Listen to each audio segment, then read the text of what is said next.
So this is my channel introduction for TMCGC 9.8, which will be a comic book investing channel focused mostly on modern age comics. So because this is the channel introduction, my name's Jerry Laframboise. I'm from Canada. Loved comic books since I was born in 1985, so pretty much as long as I can remember. In the early 90s, just lusting after all these comics and being a kid and not having any money and just sort of falling in love with the characters and the colors and the art, just like everyone else out there, I'm sure. So welcome to the channel. I'll be sharing with you guys my collection, some of my new buys, some of the buys I'm looking to buy, and following and watching on the internet. So hopefully you can become a better comic investor by watching the channel, and you can get some new ideas and just have some fun, because I mean that's basically what comic books are all about, is just having fun, right? So I want to share with you my sort of investing methodology for comic book investing. I have one overall fundamental rule, no matter if you're buying older Golden Age, Silver Age comics or modern age comics. The number one rule is buy what you love. Buy what you lusted after, buy what you wanted as a kid. Maybe you didn't even know it until you were looking at the price guide and you saw, oh yeah, I really wanted that when I was young, buy it.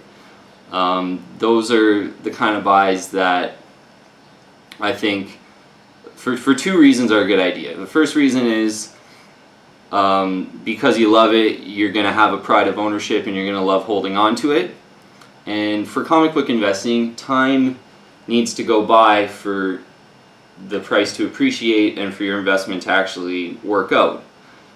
So if you buy comics that you don't really like, or you're buying it because somebody told someone, on the internet said to buy it, and you don't really care for it or whatever, you're probably just going to end up like selling that one like 6 months or a year down the line.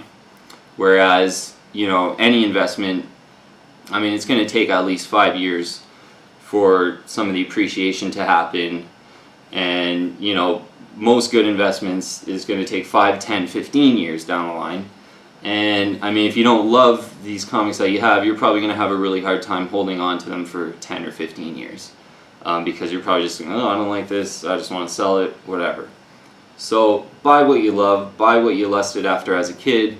Then you're going to have a great pride of ownership, you're going to have a great time doing it, and the odds are there's hundreds and thousands of people out there that are lusting after them just like you are. So those down the road end up being pretty good investments, I think. So that's the number one fundamental rule. Now when you're investing in comics, I kind of like to split it up in two sections, I would say. A lot of it's going to depend on when you were born and what you love personally. So, if you were born in the 50s, 60s, 70s, you're probably going to be mostly collecting Silver Age and Golden Age comics. And honestly, that's probably like the most legitimate way to invest in comic books, because in the Silver Age there's so many amazing first appearances, so many like classic characters with first appearances that you almost can't lose. I mean, you buy one, whether it's, first Spider-Man, first Juggernaut, first whatever it might be, so many classic characters that you could just buy and I think feel really good about holding, and over time they'll likely appreciate. The big difference is kind of the condition of the comics. Comics that were made in Silver Age and Golden Age, they were less printed, so more expensive for obviously very high grade copies, but legitimately you can invest in these comics just in the low grades, so like personally a really good Silver Age book I think is first Black Panther, so Fantastic Four 52, is it? I forget them all at this point, but that I think would be a really good comic to buy for investing now. And most of the time, they have creases in them. You pay $500-600 and they don't really look that good. They're kind of mid-grade, low to mid-grade. But still, you get a first appearance of all these classic characters. I think that's still a really good way to go about investing in comics. You know, because obviously the super high grade Silver Age and Golden Age ones are pretty much unaffordable for most people. So buying mid-grade Silver Age, Golden Age comics of first appearances is one of the ways that you can invest in comics. Now this channel, it's gonna more focus on sort of modern age, 1980s, 1990s, modern age. Not super modern age, but basically just 80s and 90s, some 1970s as well. And investing during that time era, personally, by some of the research I've done, what you want to do with those kind of books is buy graded comics and also buy the CGC 9.8 white pages versions of those comics. You know, during the 80s and 90s, there were a ton of comic books printed, basically. By then, comic books were very popular, there was a lot of printed, so they're not very rare. But what sort of has become rare is that the very, very high grade ones, as I said, the 9.8 white pages, are the ones that are sort of more lusted after by collectors. So that's what this channel will focus on more. I was born in 1985. I started collecting comics in the early 90s. Early to mid 90s is sort of the heyday of when I was collecting comics, being a young kid and having no money and just lusting after all these issues. And you know, I've been lucky enough in the last year and a half to buy most of those issues that I've lusted after in the CGC 9.8 white pages. So yeah, two ways you can invest. So if you're looking for the older books, you know, from the 60s, the Silver Age, the Golden Age, the 60s and earlier, you can buy the non-graded rough copies, sort of mid-grade, so many awesome first appearances. That's, I think, a really good way to invest in comics.